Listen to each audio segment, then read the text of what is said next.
Bueno, pois nada, creo que xa estamos coa emisión en directo. Buenas tardes a todos e a todas e nada, gracias por conectaros, por pasar un ratito más delante de las pantallas, que hoy en día es como cada vez más pesado, ¿no? Del exceso de pantallas que llevamos, pero bueno, esperemos que compense, estamos seguros de que sí.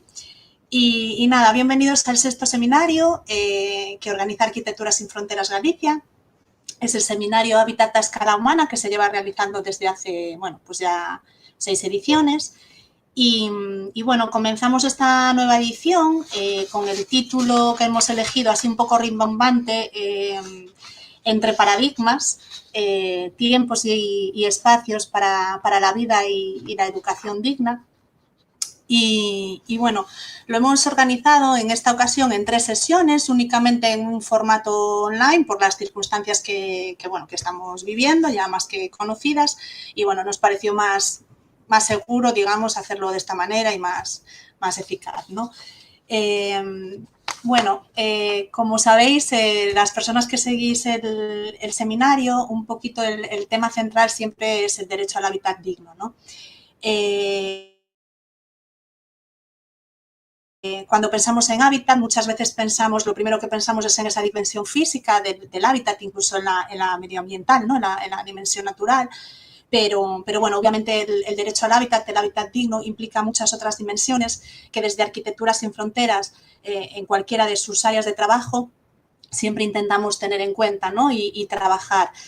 Consideramos que no podemos tener el derecho a un hábitat digno si no abordamos de una forma compleja, transdisciplinar, otras dimensiones del hábitat, como es la dimensión social, la política, la simbólica, la cultural, ¿no? Y esto pasa por aliarnos y por trabajar y por aprender con diferentes actores profesionales, diferentes perfiles profesionales, políticos, sociales y un poco la vocación de este seminario es encontrar de alguna manera, ¿no? y tejer redes entre diferentes miradas y disciplinas, ¿no? que nos enriquezcan un poco a todas. Bueno, pensamos que no puede haber un hábitat digno para todas las personas y comunidades que no contemple la diversidad, ¿no? y que no contemple la conciencia de la existencia de privilegios, de opresiones, si no partimos de una mirada crítica y no ponemos en el foco como objetivo y como elemento clave de los procesos de transformación social los cuidados, que es un poco fue el tema del anterior seminario, de alguna manera, y volvemos a repetirlo en varias sesiones de este, ¿no? Es algo transversal. Bueno, los cuidados vienen estando presentes en la agenda feminista desde allende los tiempos, ¿no? Desde hace décadas, y según se hace más tenso y evidente este conflicto capital-vida, pues la presencia y la politización de los cuidados se hace más relevante, ¿no? Cada vez.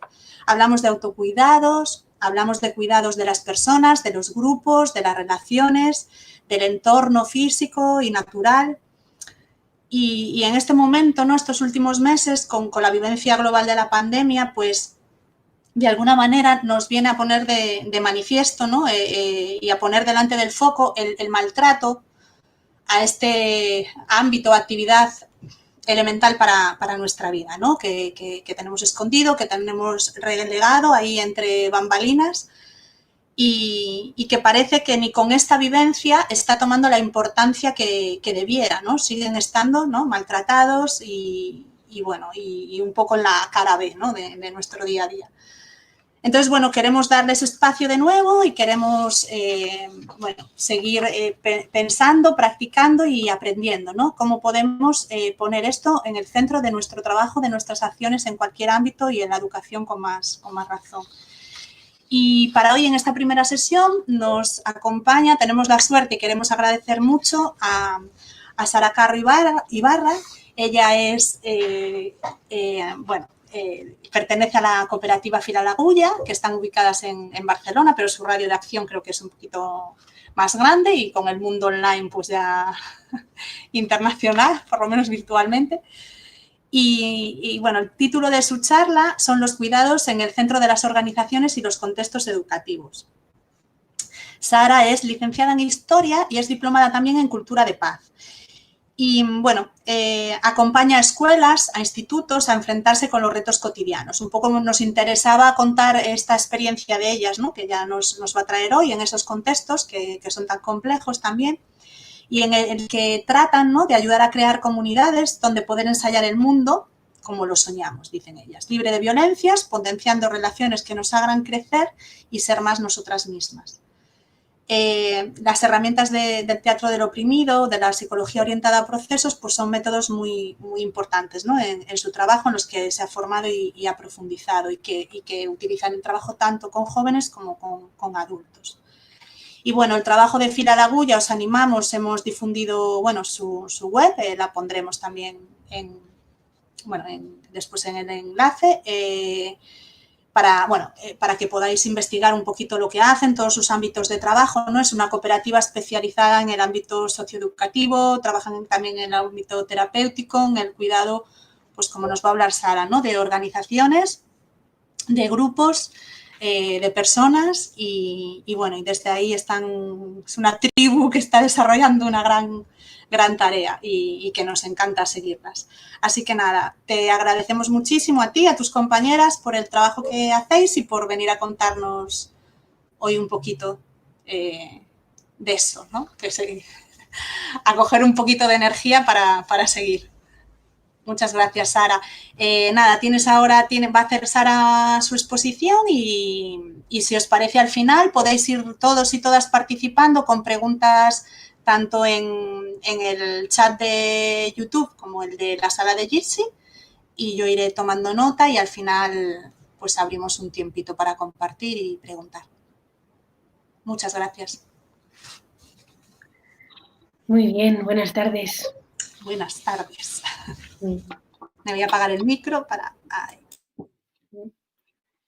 Pues sí, esto es lo que está permitiendo lo online, ¿no? Poder estar ahora un poco en Galicia, oliendo un poco de Cantábrico. Yo hace 14 años que vivo en Barcelona, pero soy vasca y me falta el océano a veces. O sea, aquí estamos rodeadas, en Coruña principalmente. Así que nada, te mandamos ahí salitre atlántica. Pues sí, muchas gracias por la invitación y por las flores que nos has echado. Voy a hablaros hoy. Estuve hablando el otro día con Marta para enfocar el contenido de este espacio. Entonces, os voy a hablar sobre todo de la experiencia de Fila la Agulla, de la cooperativa donde trabajo, en relación a nuestro trabajo en el ámbito educativo, y poniendo el centro, el foco principalmente en temas relacionados con los cuidados, o al menos mi expectativa para hoy es poder salir de aquí con algunos hilos que después, cuando acabe de hablar, quizás a algunas personas os apetezca retomar, estirar de ellos, hacer preguntas en relación a cosas que voy a decir. Pero me gustaría que estos hilos nos ayudasen a pensar qué quiere decir poner los cuidados en el centro, en los contextos educativos, en las organizaciones en general, ¿no? Y en los contextos educativos en particular. Porque estamos en un momento en el que hay una tendencia que nos lleva a hablar de cuidados, que celebro muchísimo, ¿no? No era así cuando yo empecé a trabajar en este ámbito hace 15 años, y sin embargo ahora está en boca de la mayor parte de los proyectos relacionados con lo social, ¿no? Y al mismo tiempo todavía hay como un poco de desfase en relación a cómo se ponen esas ideas en la práctica. Entonces me gustaría que hoy pudiésemos salir de aquí con preguntas, hilos, flecos y algunas ideas, algunas claves en esta dirección, quiere decir, a la práctica, ¿no? Desde, obviamente, nuestro punto de vista, que también es limitado. Entonces, sí, es posible que también vaya citando algunos materiales a lo largo de la charla, que también estuvimos hablando esto contigo, Marta, por si puede ser de vuestro interés. la mayor parte de los materiales que voy a citar están colgados en la página web de Fira Lagulla, en la parte de recursos. Muy bien, pues empiezo a explicaros un poco quiénes somos nosotras y os voy a contar un poco nuestra historia porque creo que esto ayuda a poder ver más la filosofía que hay detrás de nuestros proyectos y después os voy a contar más los proyectos en el ámbito educativo. Somos una cooperativa que nacimos en el año 2009 en un contexto de crisis económica bastante, estábamos un poco como golpeadas las personas que empezamos a formar parte de este proyecto en ese momento, ¿no? Como capitalizando el paro algunas, también viniendo de experiencias laborales otras donde, aunque eran proyectos relacionados con el tercer sector y con ideas relacionadas con la transformación social, pues no nos habíamos podido desarrollar completamente desde las ideas que nosotras teníamos y otras experiencias agradables en nuestra trayectoria también, por supuesto. El caso es que nosotras nos juntamos, un grupo de 5 personas, con nuestras trayectorias activistas y con nuestro background relacionado con la transformación social y con esta idea de poder crear un proyecto que fuese también un puesto de trabajo, ¿no? Por eso, desde el principio, nos constituimos como cooperativa. Para nosotros esto era también importante y dentro de este marco que estábamos soñando, ¿no? Las primeras acciones que nosotras empezamos a hacer, o sea, los primeros trabajos que empezamos a hacer, las primeras demandas que empezamos a atender, fueron en el mundo educativo. Ya ha dicho Marta, ¿no? Como así brevemente, nuestros ámbitos de actuación son principalmente 3. Uno es el ámbito educativo, que es el del que voy a hablar hoy, pero también acompañamos, facilitamos, asesoramos otras organizaciones que no tienen que ver con el mundo educativo. Y nuestro tercer ámbito de actuación es el acompañamiento personal, relacional, grupal, más desde un punto de vista más terapéutico. Entonces, sí, casualmente o no, las primeras cosas que nosotros empezamos a hacer en el mundo son en escuelas. En un municipio cercano a Barcelona, y empezamos a intervenir en las aulas de primaria haciendo talleres de prevención de violencias de género. El feminismo o los feminismos han estado muy presentes en Fira Lagulla desde el principio y en parte es como si fuese nuestra cuna, ¿no? Nuestro, como, sí, el colchón que ha estado dando soporte a la filosofía que hemos ido desarrollando posteriormente. Nosotros somos una cooperativa que nos he dicho a qué nos dedicamos, ¿no? Somos una cooperativa que nos dedicamos a acompañar a personas y a grupos en momentos de cambio y de crisis. Y este acompañamiento nos lo planteamos teniendo en cuenta una dimensión social, una dimensión psicológica y también la dimensión transpersonal. Y estamos inspiradas además del feminismo, pues también en la psicología orientada a procesos y en planteamientos relacionados con lo restaurativo, que después voy a hablar un poco más de esta parte. No sé si os suena a las personas que estáis por aquí las prácticas restaurativas en relación al buen vivir y a los cuidados para nosotros son muy importantes. Quizás si hay alguien que tiene interés después puede estirar de este hilo. Entonces, una de las cosas que nosotros teníamos claras desde el principio tiene que ver con que Fira Lagulla, que empezamos como, no sé si os lo he dicho, éramos 5 personas, ahora somos 15, 10, 11 años después, ha sido muy importante que nosotras, en castellano se diría predicar con el ejemplo, o como talk the walk, ¿no? Dicen en inglés, caminar lo que dices. Entonces, nuestra pequeña comunidad, nuestra organización ha sido como un laboratorio en relación a qué quiere decir los cuidados en la organización. Entonces, antes de seguir contándoos sobre los proyectos en el mundo educativo, me gustaría hacer un paréntesis para poderos contar un par de cosas en relación a esto de los cuidados que hemos descubierto nosotras en nuestra trayectoria y, por supuesto, no solamente con nuestra trayectoria, nosotras nos dedicamos a acompañar a otras organizaciones, entonces también con nuestro acompañamiento a otras organizaciones y con nuestra formación y todo esto. Entonces, después me gustaría trasladar esto que voy a decir ahora a los centros educativos. ¿De qué hablamos cuando nos referimos a cuidados? ¿De qué hablamos cuando nos referimos a los cuidados también en la práctica? Pues hay algo que me gusta nombrar siempre, que es una tontería, pero que al mismo tiempo es posible que muchos de vosotros hayáis encontrado con esto. Y es cuando estamos hablando de cuidados, no estamos hablando de ser simpática todo el tiempo,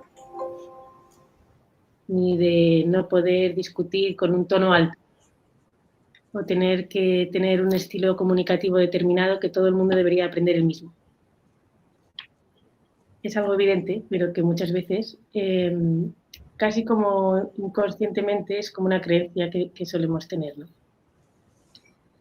Entonces, sí que en los últimos tiempos, como decía al principio, hemos notado esta tendencia, ¿no? Como que la palabra cuidados está más en boca de personas y de las organizaciones, y cuando la decimos nos referimos a que tenemos la intención de atender y gestionar las dinámicas relacionales y grupales y otros aspectos invisibles de la vida de la organización, ¿no? Como veníamos de una cultura que esto era un poco como azaroso, y tenemos la suerte de que en el grupo haya buen rollo y esté cohesionado, pues guay, y si no, pues bueno. Y ahora tenemos esta tendencia, ¿no? Pues vamos a poner más atención y vamos a generar mecanismos para poder gestionar nuestras relaciones. Y no solamente las relaciones, ¿no? Aspectos como las dinámicas de poder, como esto que nombrabas antes, Marta, en relación a cómo estamos gestionando la diversidad, cómo gestionamos las diferencias, cómo están las dinámicas de discriminación en nuestra organización, etc. Entonces, no sé si conocéis a una tipa que a nosotros nos inspira, que se llama Carol Gilligan, una filósofa psicóloga de Nueva York, que ella acuñó el término de ética de los cuidados. Entonces, ella plantea la ética de los cuidados en contraposición a la ética de la justicia. Y hace esta diferenciación, ¿no? Como en el mundo occidental, mayoritariamente se da más prioridad, o se ha dado históricamente más prioridad a esta ética de la justicia, es decir, a esta ética que nace de la idea de que todos tenemos, o sea, es importante que todas seamos iguales. Entonces se establecen unos mecanismos, unas normas objetivas para que todas las personas puedan ser tratadas por igual, ¿no? La intención, o sea, hay algo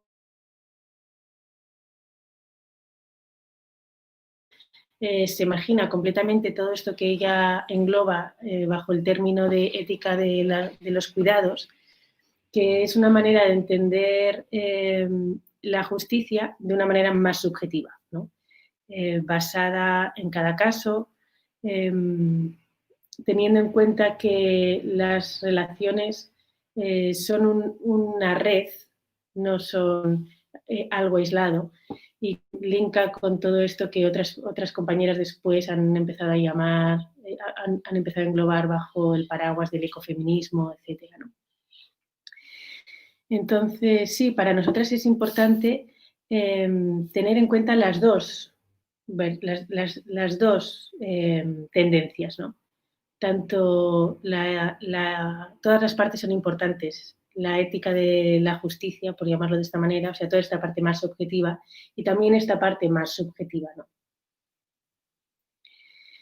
Entonces, en este sentido, nosotras, como organización, cuando digo que predicamos con el ejemplo, es que ensayamos cómo poder traer algo que nosotras le llamamos democracia profunda, ¿no? No nos lo hemos inventado nosotras. Una de los marcos que nos inspiran es el trabajo de procesos y esta nomenclatura viene de este paradigma, ¿no? La democracia profunda se basa en la idea de que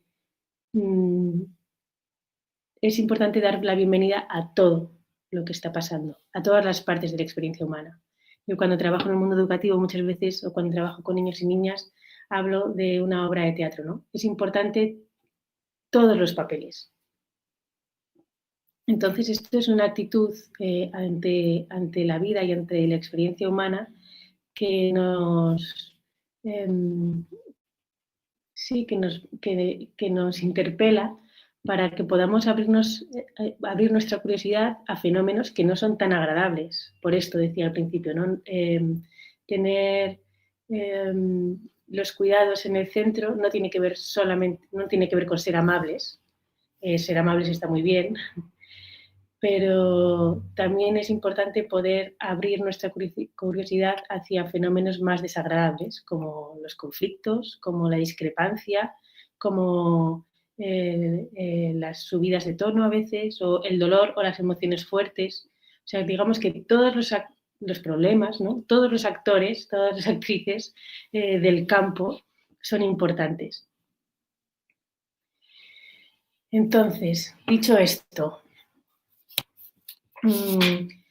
me gustaría volver a señalar la tendencia que existe actualmente en relación a poner los cuidados en el centro y muchas organizaciones, incluso no relacionados con lo social, ¿no? También podemos observar esta tendencia en empresas más vinculadas o que se identifican más con el capitalismo. Me refiero a actitudes que tienen que ver con la mejora de las relaciones en la organización o tener en cuenta el bienestar físico y emocional de las personas o también observamos la tendencia a crear maneras de organizarse más éticas, que tengan más en cuenta el bienestar del planeta, la salud laboral, etc. Pero ¿qué pasa en el mundo de la educación? Y aquí vamos al mundo de la educación, en el mundo educativo.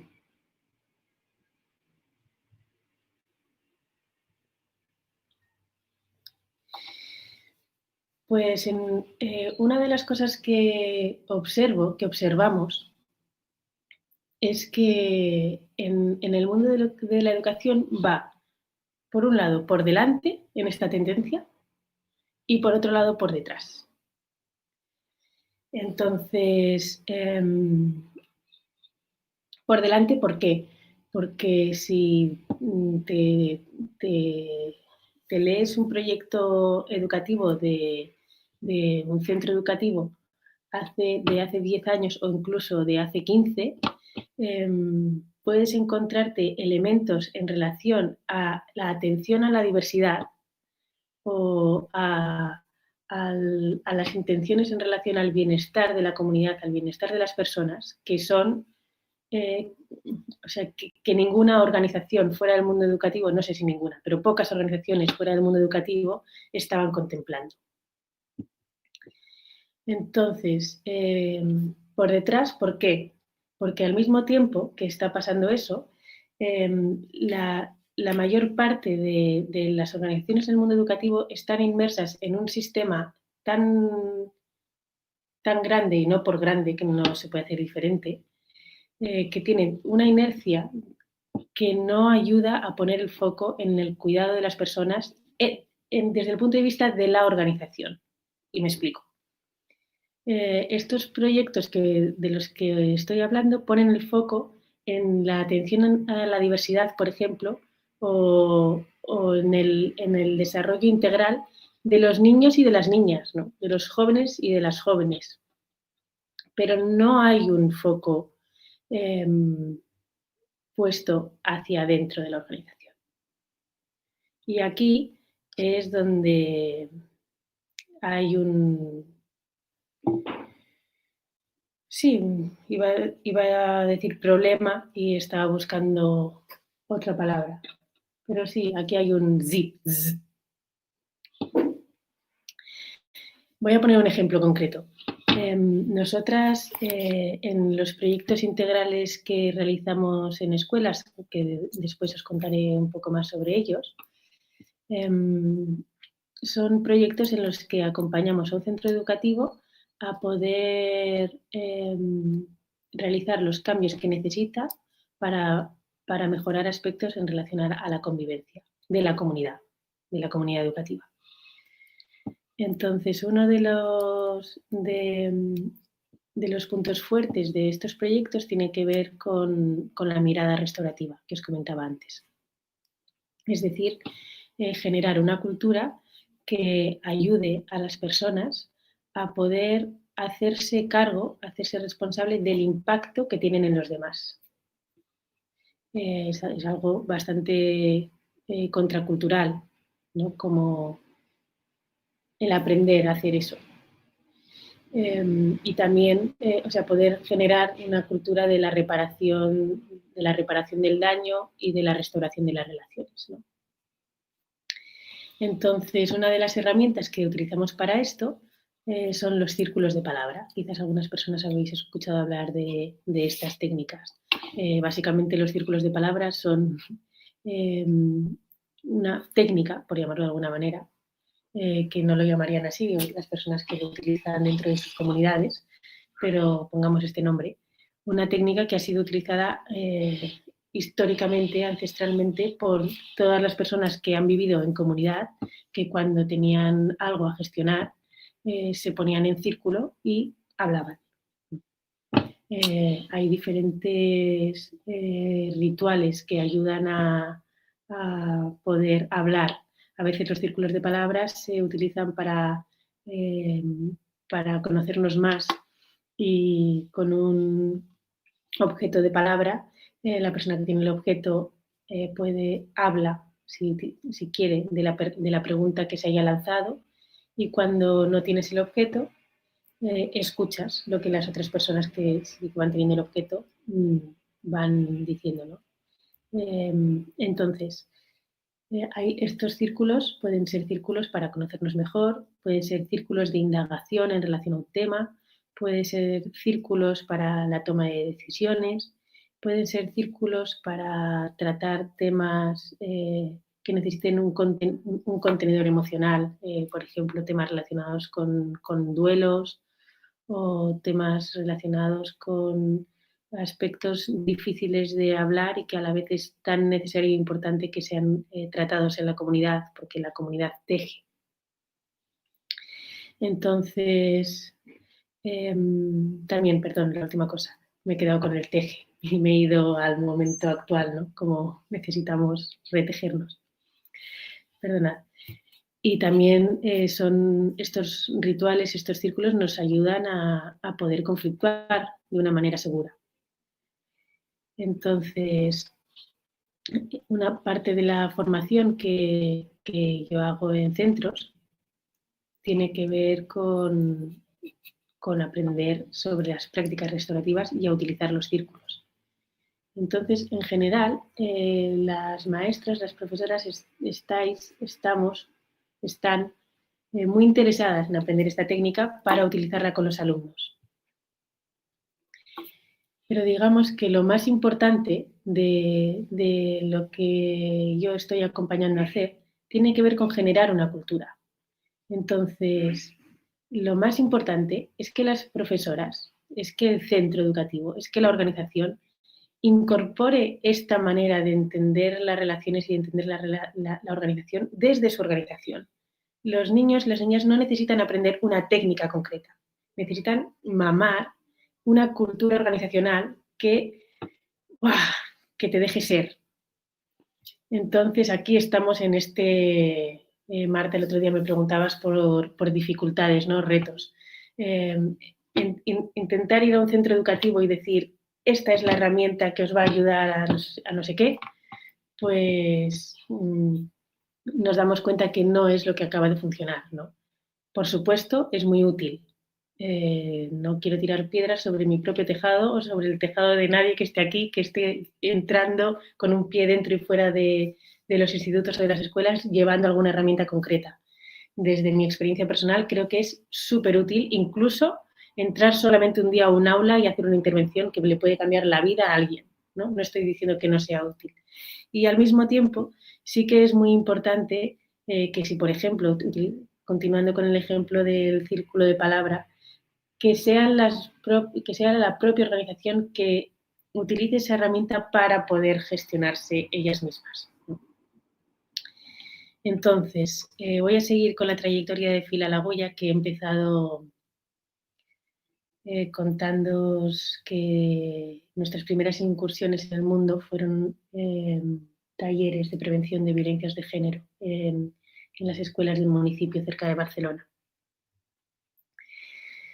No sé cuántos talleres he hecho yo en aulas en toda mi vida, pero me atrevería a decir que, no sé, 1000, muchos. He trabajado mucho dentro del aula, no solamente con temas relacionados con prevención de violencias de género, también con temas relacionados a la convivencia, ¿no? Y los diferentes ejes relacionados con la discriminación. Y nuestra trayectoria dentro de Fila la Goya ha pasado también por empezar hace ya algunos años, como hace 8 años, creo que empezamos a hacer las primeras formaciones a profesorado, ¿no? Hicimos este recorrido que me imagino que han hecho muchas personas de nosotros vamos a un aula, hacemos nuestras formaciones y nos vamos, pero las personas que están allá día a día no continúan con este trabajo, ¿no? Entonces, con esta lógica, empezamos pues primero, a que siempre que interveníamos en un aula, trabajábamos primero con el equipo docente o con la tutora o con el equipo que estuviese trabajando en el aula y después empezamos a hacer formación en centro, formación relacionada con temas relacionados con la convivencia, con la no discriminación, con temas de prevención y atención del bullying, prevención de racismo, proyectos coeducativos, etc. Entonces, muchas veces cuando acabamos una formación, alguien dice, ay, es que esto que estamos aprendiendo nos haría falta a nosotras. Que en parte es la propuesta que estamos lanzando todo el rato, ¿no? Pero es como nosotras, como formadoras, no teníamos en ese momento el permiso, porque el contrato, no el contrato escrito, pero bueno, también el escrito, ¿no? No era vamos a acompañar al centro en su desarrollo organizacional, sino vamos a hacer este proyecto de convivencia que consiste en hacer estas intervenciones en las aulas y esta formación a profesorado sobre coeducación, por ejemplo. Entonces, aunque las dinámicas relacionales del claustro dentro de una formación que invita a mirar hacia adentro despiertan cosas y algunas de las pequeñas cosas, tratábamos algunas de las grandes cosas, pero en formato pequeño, más como una práctica para poner en práctica lo que nosotros estábamos enseñando, pero no teníamos el permiso ni nosotros habíamos planteado una intervención para entrar dentro de la organización. Otro de los principales retos que nosotras encontramos en los proyectos tiene que ver precisamente con esto. O sea, encontramos que después os contaré la estructura de los proyectos integrales que os estoy mencionando, pero desde el principio de estos proyectos integrales que le hemos llamado hasta el momento Bienvenida a Diversidad a este proyecto, ha estado evaluado sistemáticamente desde hace 7 años, que fue cuando empezamos a realizarlo. Entonces, esto nos ha ayudado a hacer una radiografía bastante interesante en relación a los retos y a las dificultades. Entonces, en los proyectos donde había una cohesión de claustro y había una visión común, y el profesorado y el equipo directivo sabían a dónde querían llegar juntos y juntas, aunque no hubiese una, o sea, como un... No todo el mundo, cuando digo esto, no todo el mundo tenía que estar implicado de la misma manera, pero sí que había una sensación de visión clara. El proyecto y las transformaciones que nosotras podíamos evaluar era pues muy satisfactoria desde nuestro punto de vista.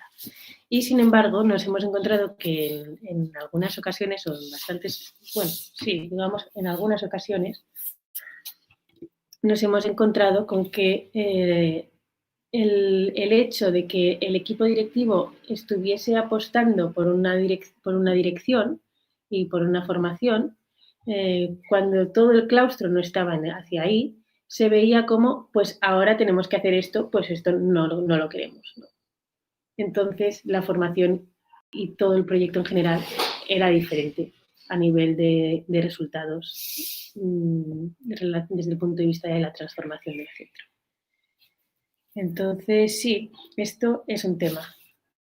Así que de aquí salto a la tercera cosa que os quería explicar en relación a nuestra trayectoria, y es que detectado esto, empezamos a incorporar en nuestro trabajo el acompañamiento a la organización.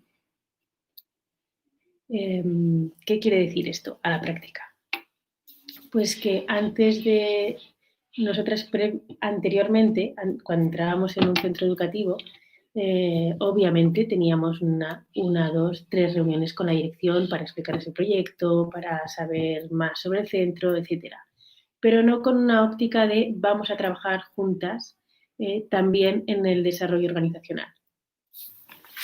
Entonces, esto ha sido una de las claves por las que nosotras estamos apostando ahora, ¿no?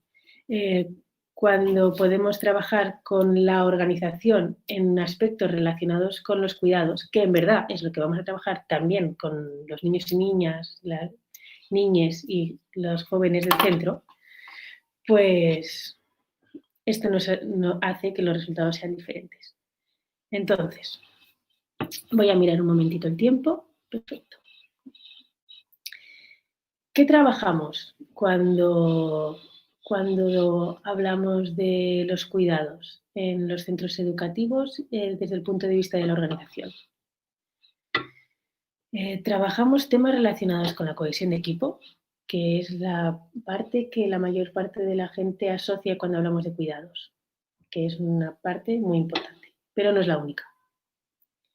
Hablamos también, como os he comentado, de la visión. Hay veces que el equipo directivo tiene una visión muy clara y hay veces que no.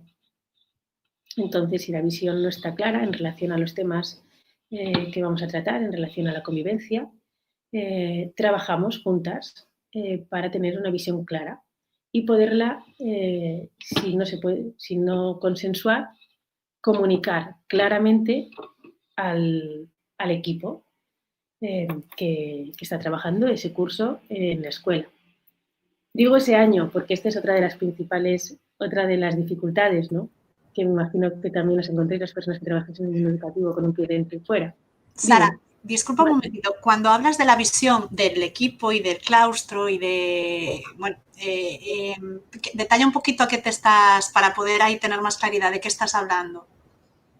La visión respecto al tema de los cuidados, respecto al centro que quieren, respecto al proyecto educativo, ¿en qué os centráis? Porque... Perfecto. Respecto al centro educativo, o sea, la visión que tiene, a dónde quiere llegar el centro educativo, qué es y cuál es su visión a 5 años. Relacionado, en general y específicamente en temas relacionados con la convivencia. que es en lo que nosotras somos especialistas, es lo que nosotras venimos a trabajar en este centro. Entonces, como decía, hay veces que no está claro, que es como, pues están pasando cosas, pero nos gustaría que todo estuviese bien, que no hubiese problemas. Entonces, bueno, en ese caso, pues dedicamos parte del trabajo, y a veces es un año, a trabajar en esa visión conjunta. Más temas, son 8 ámbitos. Para las personas que os interese, pues, momento KitKat, en Fila la Agulla hemos publicado una guía sobre está en catalán de momento, las curas a las organizaciones, los cuidados en las organizaciones.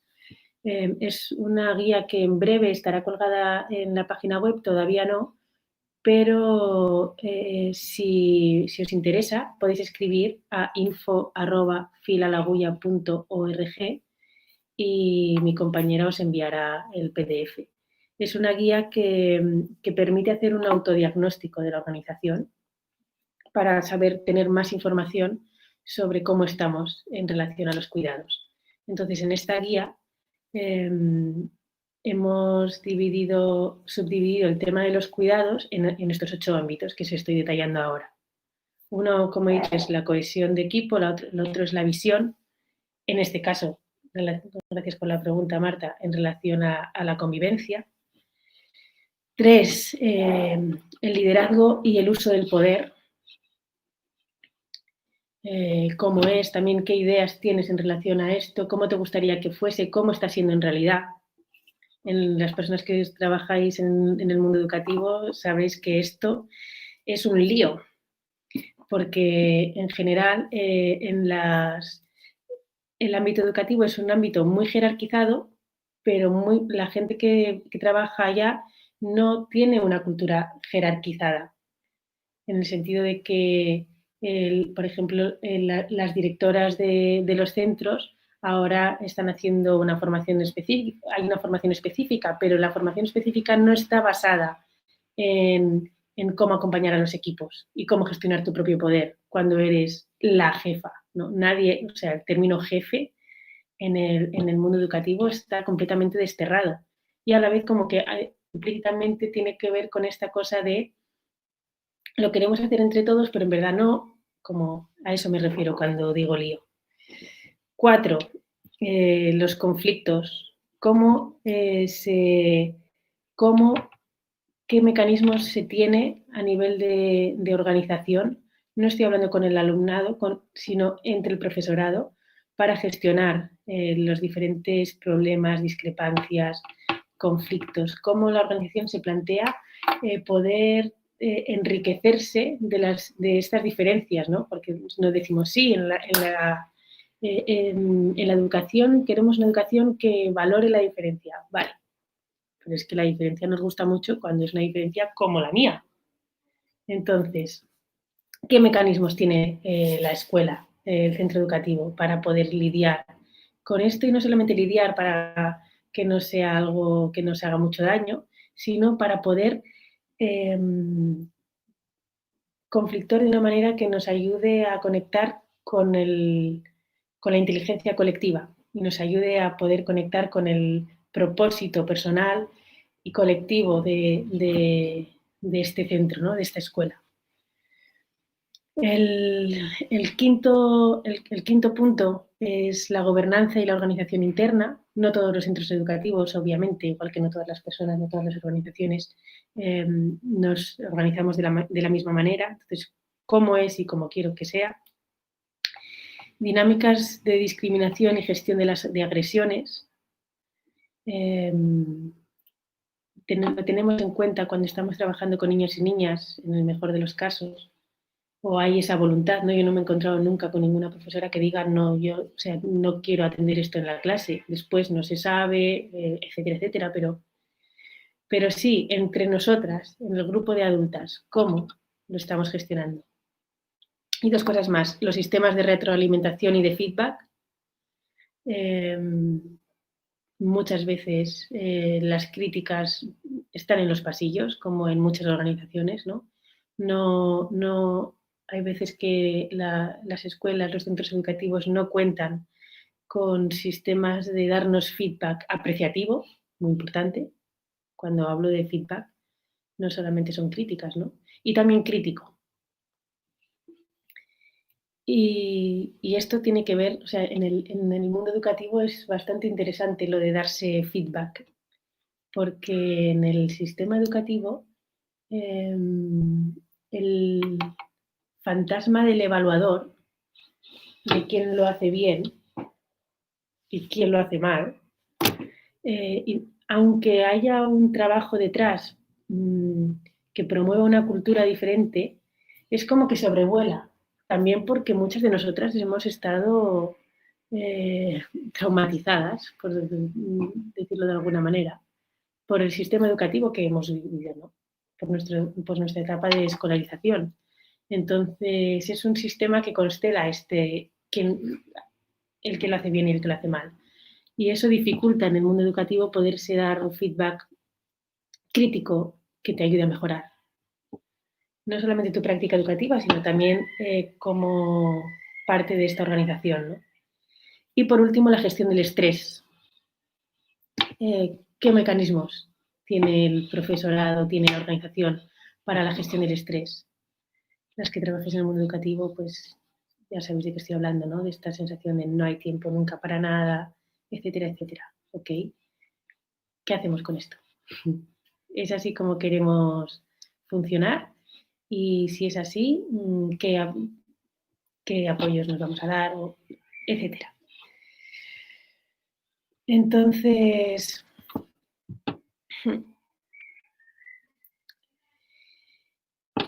os estaba contando esto para que os pudieseis hacer una idea de en qué consiste nuestro trabajo más relacionado con este tercer momento, ¿no? Os estaba contando nuestro trabajo en las aulas, después cómo empezamos a hacer formación a profesorado en relación a los temas de los cuales nosotras somos expertas, y por último este tercer salto en relación al acompañamiento a la organización. Me gustaría entrar en el último... ¿Te puedo hacer una preguntita? Claro. Perdón. Si no para luego, porque a lo mejor es muy grande, ¿no? Ahora, pero es un poco como, bueno, quizá mejor después, pero este tercer paso, ¿cómo se da? Porque el primero es muy familiar, ¿no? Estamos todos ahí, con mayor o menor fortuna, tiempo, posibilidades. El segundo, bueno, pues ya está bien que el profesorado también participe, entienda que tiene que formarse. El tercero ya me parece un logro enorme y no sé cómo se da ese salto, qué papel tenéis vosotras, qué papel activo vais haciendo para... Porque entiendo que, o sea, como cuando tú llegas con estos 8 pasos a un centro y el equipo directivo, el claustro ve esto, ¿qué cara se le pone? No sé cómo reaccionan. Viendo, por ejemplo, algunos programas de centro, planes, ¿no?, de convivencia, donde la única mención en relación a los cuidados es el cuidado del material. No hay nada más en el profesorado, cuando es verdad que el alumnado tiene una visión muchísimo más amplia, pero luego vas a hablar con el profesorado y a veces es una visión muy reducida a lo de siempre, ¿no? Cuidar, pues donde pegan los niños los chicles, ¿no? O sea, no todo el mundo, por supuesto, pero en los documentos a veces te encuentras eso aún, ¿no? En el marco ese. Vale, ¿cómo hacemos este paso?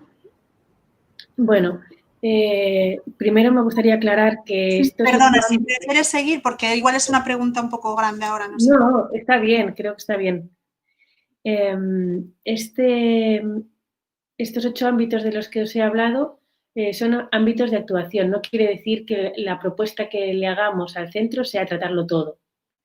De hecho, para poder tratar todos estos temas en profundidad, necesitaríamos hacer un acompañamiento, o sea, en organizaciones a las que estamos acompañando de una manera periódica, digamos, desde hace más tiempo. son organizaciones en las que vamos tocando los diferentes temas en relación también a lo que vaya teniendo más sentido, ¿no? En el propio camino de la organización.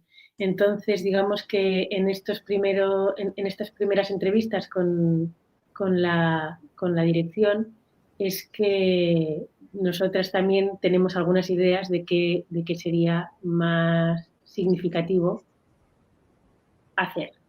Entonces, o sea, que no tenéis que abordar todo como plan así integral, ni claro, no. Vale.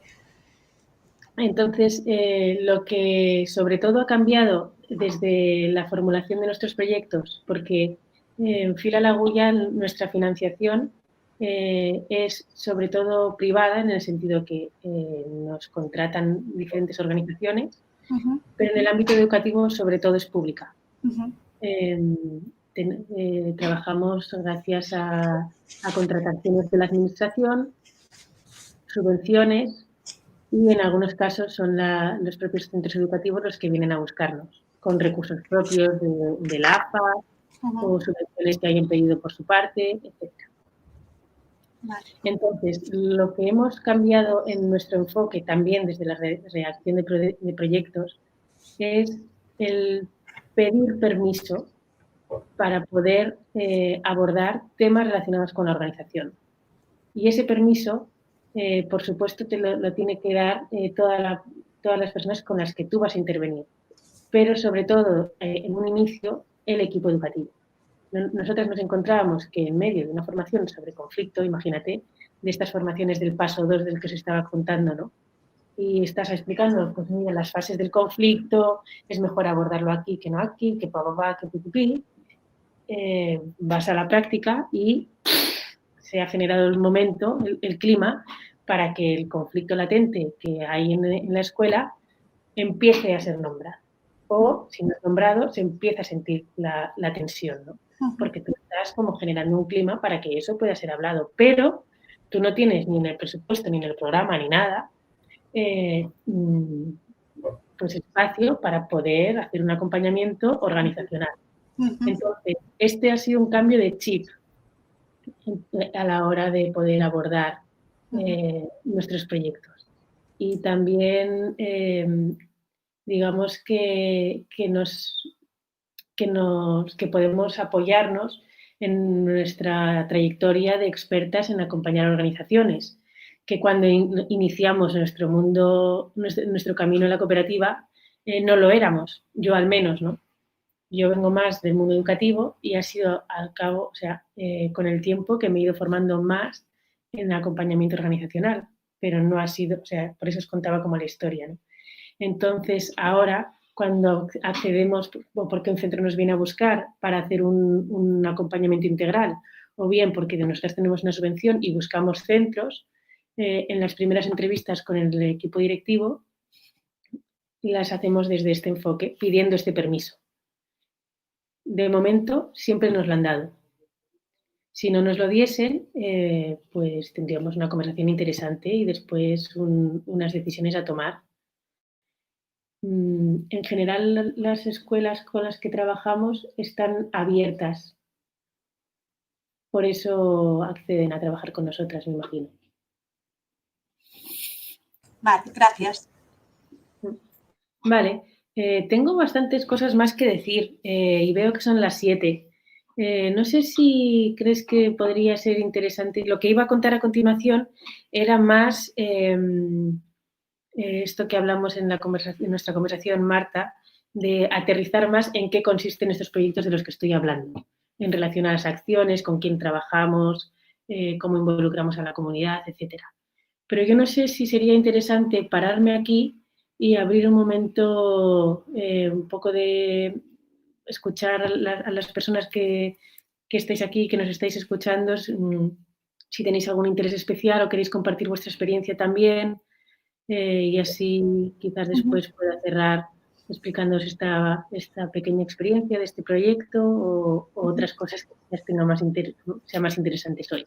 Sí, podemos abrir las personas que estáis lleva un pequeñito retraso la emisión en desfase en YouTube.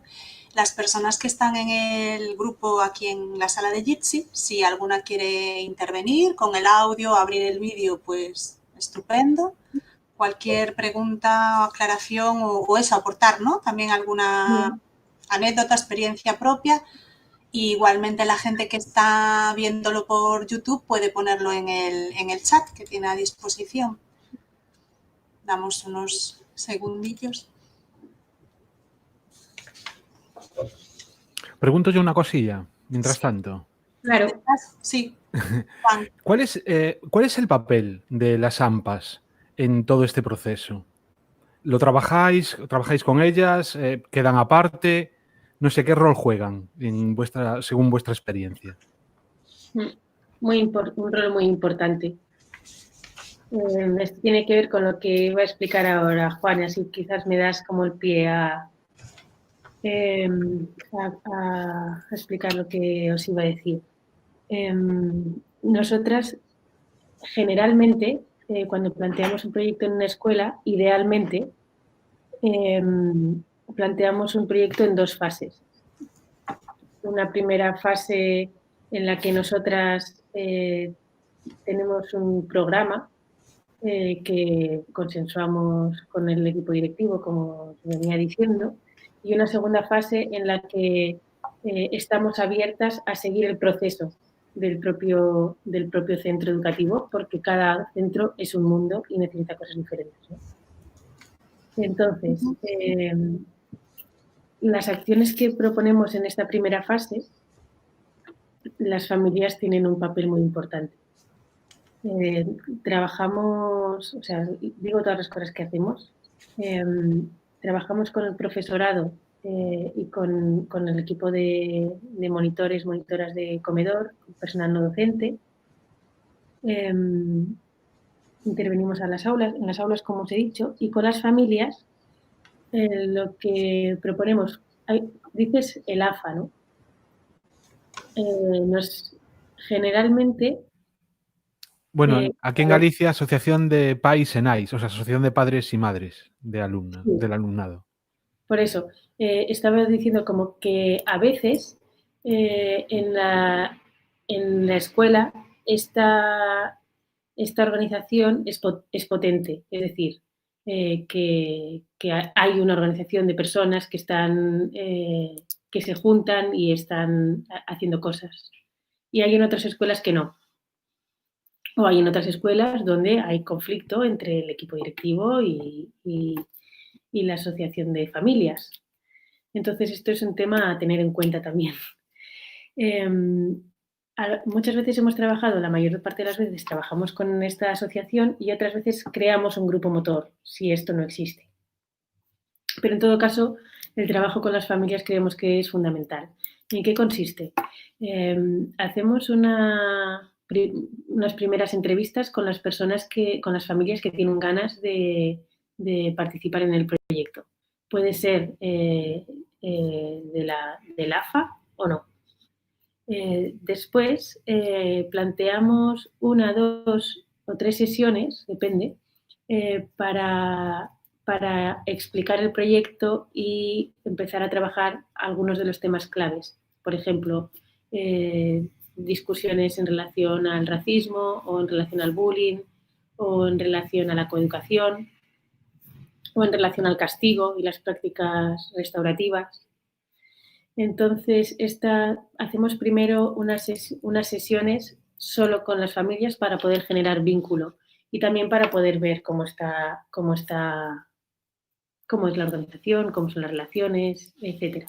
Obviamente, cuando trabajamos con este grupo de familias, no son el grupo de familias de todo el centro. Esto también es interesante. ¿Quién viene, quién no viene? ¿Qué opina la gente que viene de la gente que no viene?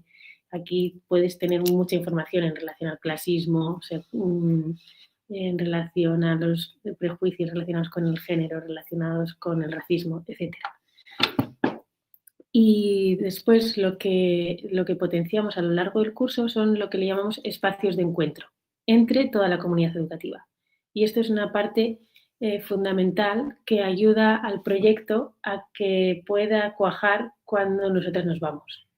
Estos espacios de encuentro son espacios que nosotros facilitamos de diálogo en torno a estos temas que os estoy nombrando o a otros que sean de interés. En ASFE es los visionados posteriores. Muy bien. No, lo preguntaba porque quizás... Vale, ya tengo... Ya estamos. Sigo conectado, pero si queréis hacer aquí preguntas, en cuanto me digáis OK, vuelvo a lanzar en YouTube. Sí, vuelve a lanzar, ¿no? Sí, dale. Vale. Ya está en YouTube, ¿eh? ¿Sí? Ya se ve, sí. Muy bien. Bueno, pues nada, solo eso, disculpar un momentito que se nos ha caído la conexión con YouTube y Sara estaba hablando justo cuando se cortó, estabas comentando los espacios de encuentro, hablando del papel de las AMPAs y de los espacios de encuentro de las familias con el resto de la comunidad educativa. Estabas Pues hablando sí. un poco de eso. Sí, pues para resumir, que estos espacios de encuentro son importantes desde nuestro punto de vista, porque es espacios donde las familias y el profesorado y el personal no docente, monitores, se encuentran para hablar sobre temas que les vinculan. Y nuestra manera particular de hacerlo es ir a tratar temas que son calientes para la comunidad, que tienen energía. Esto ayuda a que la participación sea mayor. Y, por otro lado, también ayuda a que los temas importantes, que muchas veces otra vez vuelve a ser en el pasillo o por los grupos de WhatsApp o así, que haya un canal legítimo donde poder traerlos, ¿no? Y por último, para acabar de contestarte, Juan, en la pregunta, estoy hablando del papel de las familias en estos proyectos. Estos proyectos habitualmente tienen hacemos una acción que tiene que ver con una acción participativa, es decir, que acompañamos a la comunidad a que pueda elegir un tema sobre el que necesita o sobre el que quiere tener más información, y es la propia comunidad educativa la que se investiga a sí misma, ¿no? Entonces, en este sentido, ha habido procesos relacionados con cómo se ocupan los diferentes espacios. Y aquí, pues, temas relacionados con modificación de patios, etcétera, que parten de una investigación previa, ¿no? No nuestra, sino de la propia comunidad. O temas en relación a cómo son o no son las mezclas entre las diferentes culturas que hay en la escuela, en la salida de clase y en los parques de alrededor. Cómo son los contactos, hay, no hay, etcétera, etcétera. Porque hacen entrevistas, las entrevistas al mismo tiempo ayudan a vincularse, porque ya tienes una excusa para tener una conversación con alguien que no has tenido una conversación nunca. Es decir, todo pasa por la idea de que haya más canales de comunicación para que la información fluya más, que es la idea principal con la que trabajamos, porque creemos que una organización que tiene canales de comunicación donde la información fluye, la inteligencia colectiva está más despierta. Hasta aquí, fin. Ahora, la próxima pregunta sería más breve. Así nos va a dar tiempo a que haya más personas que podáis preguntar o contar vuestra experiencia. Pues nada, abrimos turno, chicos y chicas, mujeres, hombres, hagan así. Podéis hacer preguntas por el chat de YouTube o aquí mismo. Yo tengo un montón, pero me voy a callar un rato. Uy, perdón.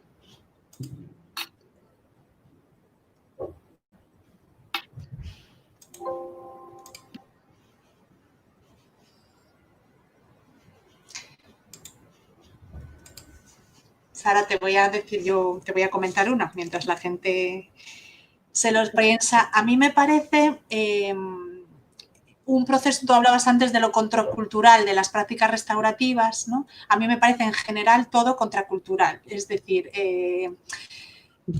me parece como ir a parar, ¿no? No sé, intentar entrar ahí en una inercia, ¿no? Que va tan a contracorriente, ¿no? No porque las personas en los centros a veces no tengan conciencia, sino yo siento a veces mucha desesperación como de, si sabemos que esto no es lo importante, o sea, están viendo el gran elefante ahí y no tienen tiempo o no tienen capacidades o a lo mejor abren una puerta y se les va de las manos. Bueno, aquí en este grupo de Arquitectura Sin Frontera hay bastantes profes y ya no solo en esta gente, en los centros a los que vamos, ¿no? Entonces, bueno, ¿cómo? No sé cómo, es que no sé ni cómo formularte la pregunta. Entiendo que a veces es contracultural, que realmente a mucha gente le pueda chocar y diga, no hay lugar aquí para esto y ya está. En vuestro caso no es así, son centros abiertos y que van abriendo espacios. ¿Y qué es lo que funciona? O sea, ¿cuál es y dependerá de cada contexto, pero como esa clave para que a las familias realmente les importe esto y trasciendan un poco del tema académico, para que se impliquen, para que participen, porque la participación es un problema en todas partes, ¿no? El tiempo, el meterte, los conflictos, el y paso, bueno, estas cosas, ¿no? Y un poco así como resumen, como ¿qué habéis aprendido o qué os ha sorprendido de este proceso de meteros más en la organización, ¿no? Como, ¿qué cosas os han como roto un poquito la cabeza? ¿Que esperabais otro proceso y se dio de otra manera? O... Vale, a ver, por partes, porque me estás diciendo diferentes cosas, ¿no?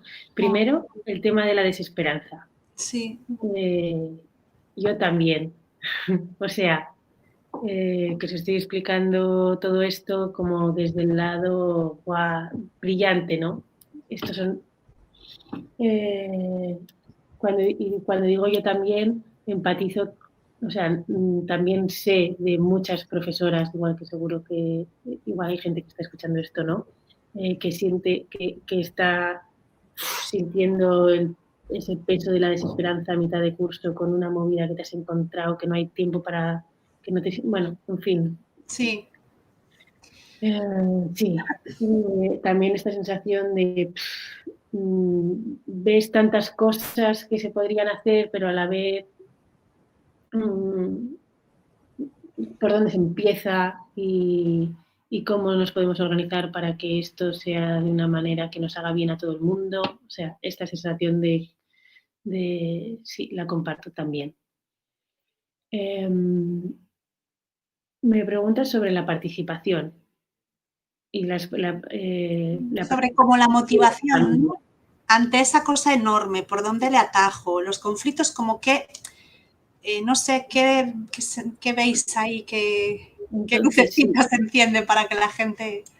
Sobre la participación, yo diría que, o sea, lo que os estaba explicando en relación a las familias, no siempre tiene un éxito de participación de 50 familias ahí peleándose para entrar en la sala y que no tengamos espacio, ¿no? No es siempre así. Muchas veces lo que trabajamos tiene que ver con la consciencia en relación a la participación, con las pocas personas que vienen, porque muy habitualmente las personas que participan se quejan de la poca participación. Y joder, pues si esto es lo más importante, ¿por qué de las 400 familias o de las 200 familias que estamos aquí estamos 5? ¿Cómo puede ser? ¡Guau! ¡Qué buena pregunta! ¿Cómo puede ser? Vamos a ver. Porque lo que suele pasar es cómo puede ser, es que a la gente no le importa, la gente pues están dejando de lado la educación de sus hijos. La gente no se pregunta cosas, por ejemplo, relacionadas con el idioma de la convocatoria. ¿En qué idioma estaba la convocatoria? Si yo fuese una persona no blanca, ¿me sentiría en un espacio seguro en este grupito de 5? Como acompañar a las personas que sí que están participando a poder ganar conciencia en relación a qué te ayuda a participar y qué es lo que no está ayudando a participar otras personas. Y también a reflexionar juntas sobre la idea de participación. ¿Qué es participación?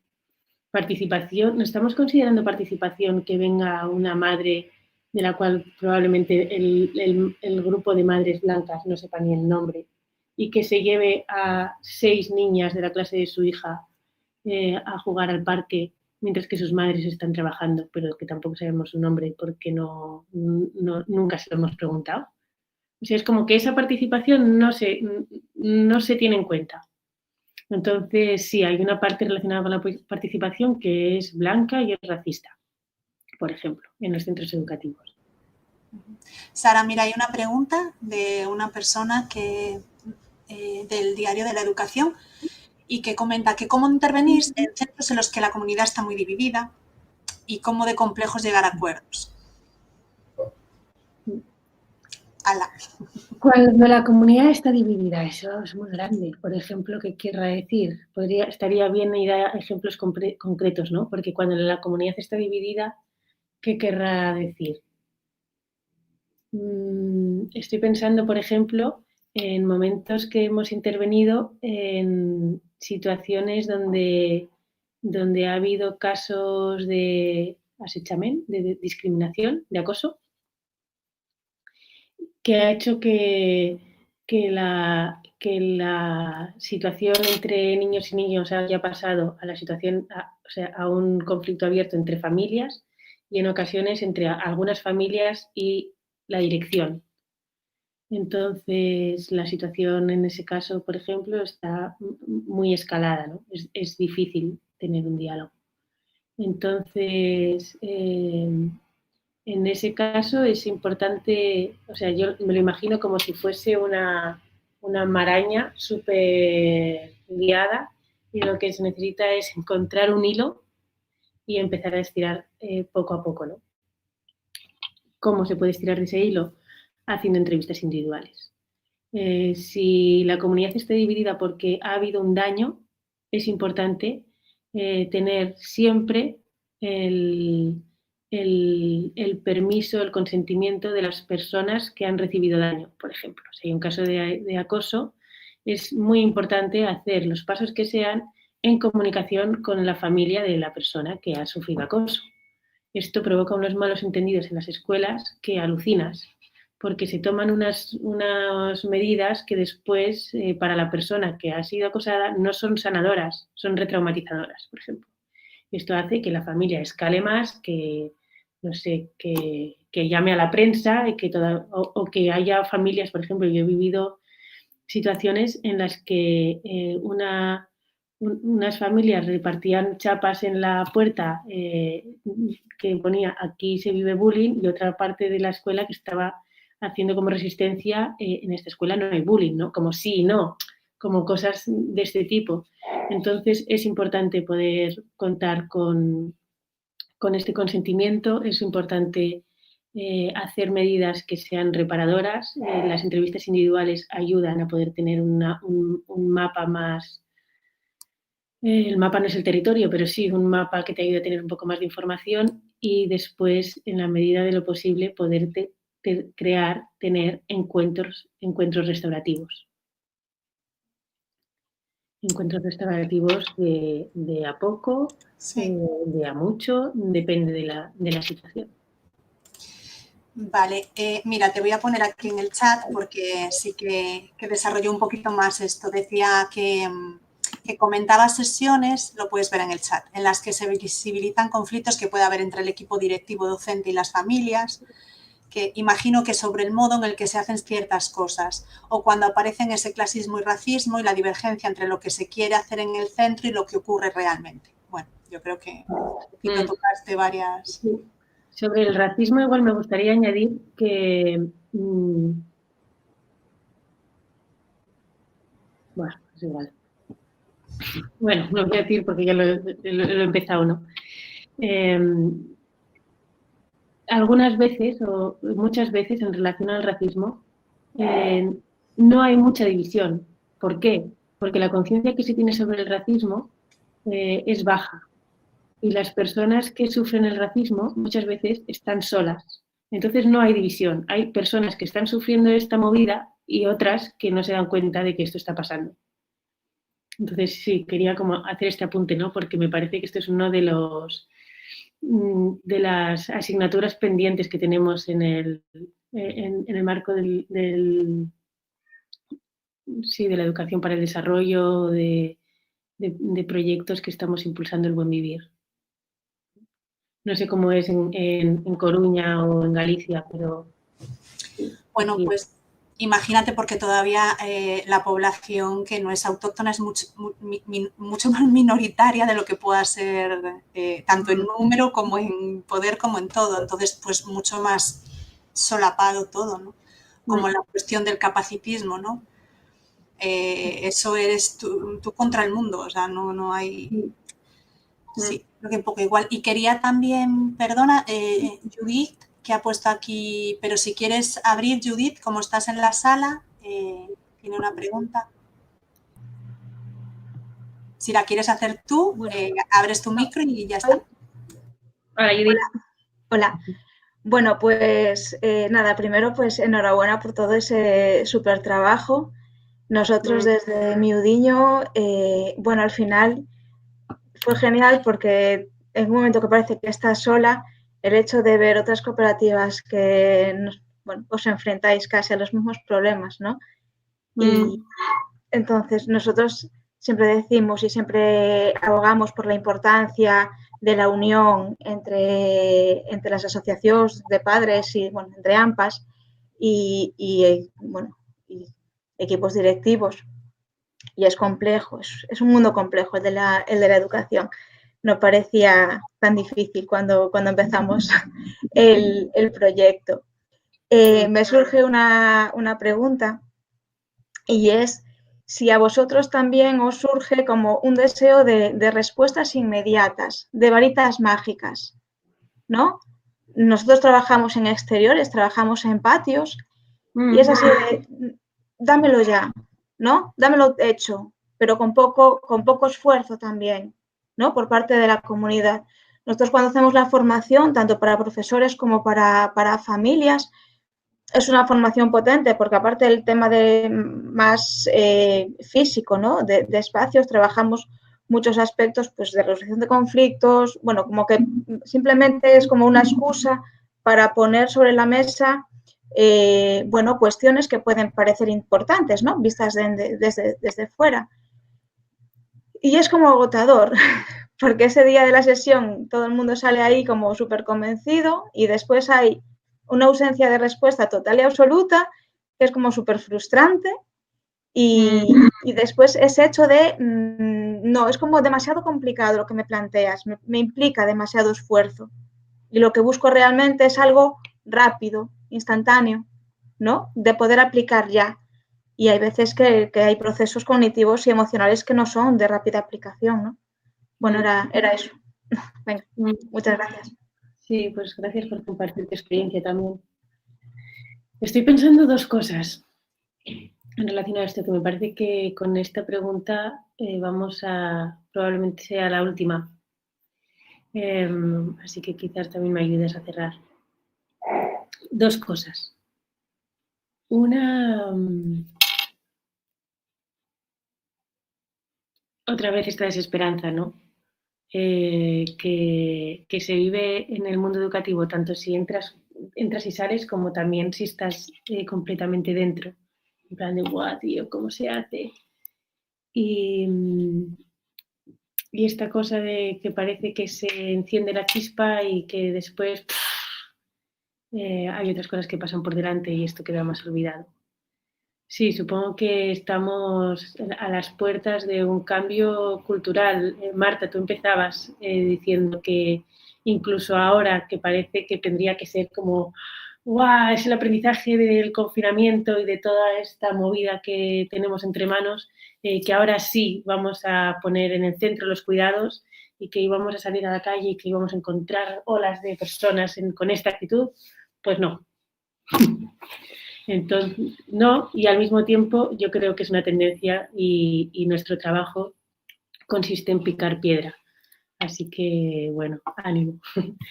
Y por otro lado, en relación a esto de la petición de las varitas mágicas, yo creo que esto es algo que el profesorado, precisamente porque no tiene suficientemente tiempo porque la organización no está pensada para tener espacios, para poder conectar con el sentido profundo de para qué estoy yo haciendo esta tarea educativa y qué se quiere expresar en el mundo de la educación a través de mí, y desde ahí actuar y pensar en lo importante. Eso no existe. Entonces, este es uno de mis análisis, ¿no? Que como está en esa vorágine en relación a la burocracia, en relación a esa jerarquía de las tareas, etcétera, etcétera, que muchas veces no responde a las necesidades, que es completamente absurda, hay una demanda bestial de esto que está diciendo varitas mágicas, ¿no? Incluso cuando hay un centro que nos contrata o un ayuntamiento es como, pero bueno, ya sabéis que a las profes les gusta como un tac, tac, tac, tac, como una lista de tareas con las que salgan en plan esto lo puede aplicar mañana. Entonces, para mí esto es un baile. Yo he estado bastante enfadada en algunos momentos con, joder, pues si estamos de acuerdo con que esto es un proceso que, como estás diciendo ahora, ¿no? Los procesos emocionales tienen otro ritmo, etcétera, etcétera. ¿Cómo podemos estar tan juntas en esto y después acabar la sesión y alguien dice, todo muy bien, pero me faltan herramientas? Joder, ¿cómo? Y la otra cosa que quería decir es que es importante escuchar eso.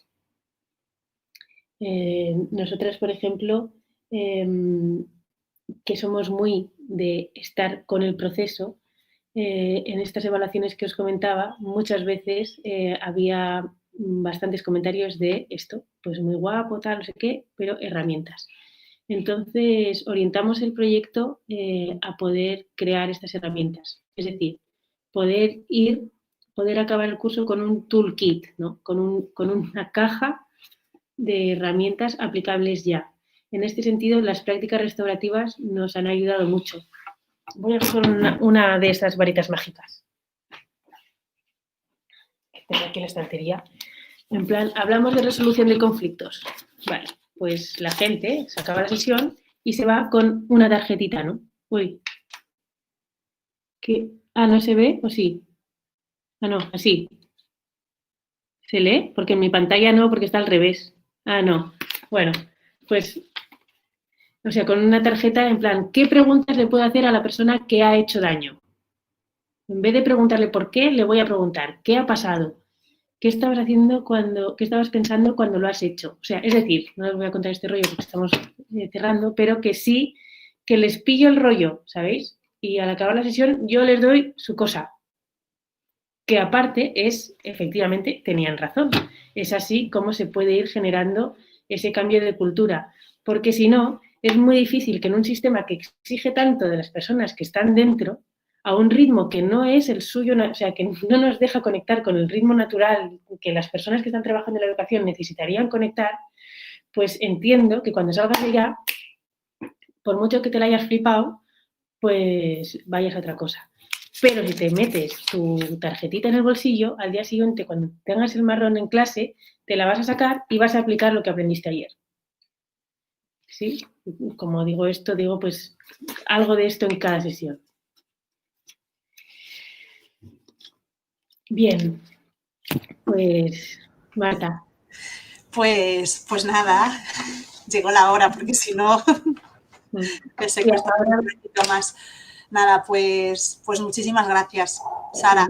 Muchas gracias por compartir. Bueno, para mí ha sido así un viaje breve, condensado, pasamos por el todo va bien, ¿no? A esa sensación de, bueno, de estar allí en el día a día picando piedra, como dices. Creo que tenemos que ser súper conscientes de eso y desde fuera intentar ser un poquito motores y ayuda. Y en ese sentido me pareció muy interesante lo que dices, ¿no? De que a veces estamos como, esto de me faltan las herramientas y te da como el telele, pero es real. Es que si no, no puedo y tiro la toalla, ¿no? Entonces, bueno, pues ahí que seamos un poquito creativas y compartir cosas y bueno, se están haciendo. Pues muchísimas gracias y gracias a todas las personas que estáis también ahí escuchando, que habéis participado y nada, la sesión va a quedar grabada, o sea que se puede compartir, volver a ver y os emplazamos para el próximo jueves, será el jueves, será de 7 a 8, de 6:30 a 8. El próximo jueves, día 22, volvemos a tener la segunda sesión y el siguiente jueves 29. El próximo jueves 22 estaremos compartiendo un ratito con Carlos Esquiliar. Él es filósofo, escritor, pedagogo y todo lo que quiera, una persona que sabe muchísimo de educación, de diferencias, de diversidad. Él dirige una maestría en Flaxo, la Facultad Latinoamericana de Ciencias Sociales, sobre pedagogía de las diferencias. Y es una persona muy estimulante también y que seguro que vamos a aprender. Así que nada, Sara, gracias a ti, a tus compas también por el contagio y nada, y a todos. Sí, pues muchas gracias a todas las personas que estabais escuchando. Me gustaría decir una cosa para acabar que tenía aquí apuntada y no he dicho, que cuando se estaba comentando esto del proyecto que le llamamos Bienvenida a Diversidad, antes he hablado muy brevemente de financiación. Quería nombrar que este proyecto principalmente, no solamente es el único financiador, pero sobre todo está financiado por el Ayuntamiento de Barcelona. Y sí, me gusta nombrarlo por deferencia, ¿no? Porque nos ha ayudado a innovar mucho, o sea, tener fondos detrás que te ayudan a poder hacer un poco lo que quieras con esta confianza, pues ha sido importante. Sí, sí, tanto, ¿no? Que apoyen procesos así, bueno, experimentos, porque hay garantías de experimentos. Sí, fundamental. Pues nada, que encontremos muchos de esos. Pues nada, muchísimas gracias, Sara. Muy bien. A todos. Hasta luego. Hasta el próximo jueves. Os esperamos. Chao, chao.